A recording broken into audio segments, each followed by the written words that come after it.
What's going on, ladies and gents? Billy Donnelly here at This Is Infamous, and today, via the wonders of digital video, it's time to unleash the Nas and talk way too much about family as I review the 8th installment of the Fast and Furious franchise, The Fate of the Furious.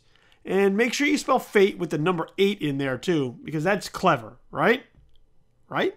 Following the success of Straight Outta Compton, filmmaker F. Gary Gray steps into the director's chair for the latest chapter of the action series that's come a long way since its street racing beginnings.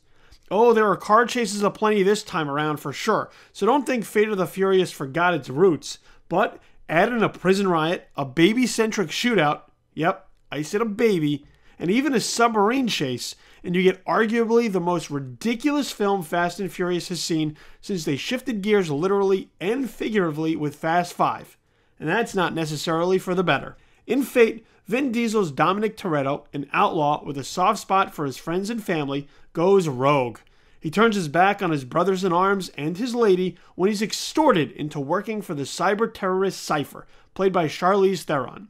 The Oscar winner seems to be having fun musing poetically about choice throughout, but is definitely too good to be featured here, attempting to give a real performance in a movie that seems intent on jumping the shark even further with each new action sequence. With Dom attempting to steal EMPs and nuclear codes, it's up to Dwayne "The Rock" Johnson and every last inch of his biceps to lead Dom's crew in order to track their friend, recover the dangerous goods, save the world, and hopefully rekindle their bromance with their grumbly compadre.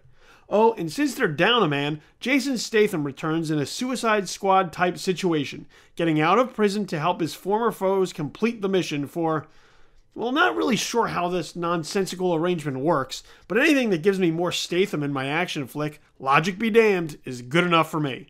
And thank God, because Statham helps make Fate of the Furious as enjoyable as it is, even as the film sputters to be one of the weakest of the series' second half.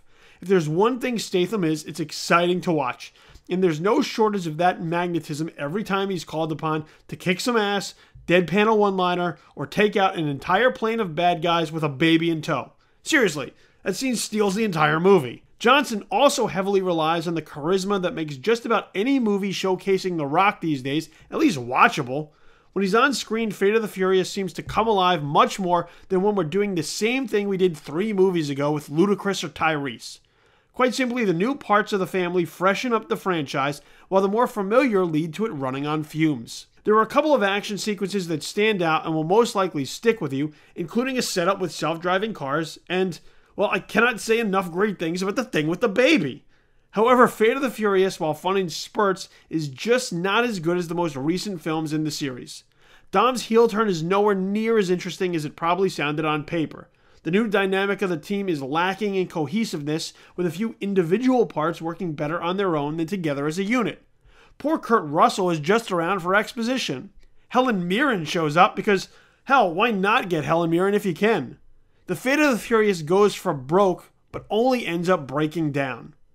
There are a lot of miles on the Fast and Furious vehicle, and there's no question these tires have served us well in the past. But it might be time to take a look at what's under the hood to see how the ride can be improved from here on out. When the series' newly installed parts are given the spotlight, Fate of the Furious runs smoothly and efficiently. So perhaps more of a shift in the workload is needed to keep things firing on all cylinders. Otherwise, the Fate of the Furious will serve as the warning light to let us know this baby is just about out of gas.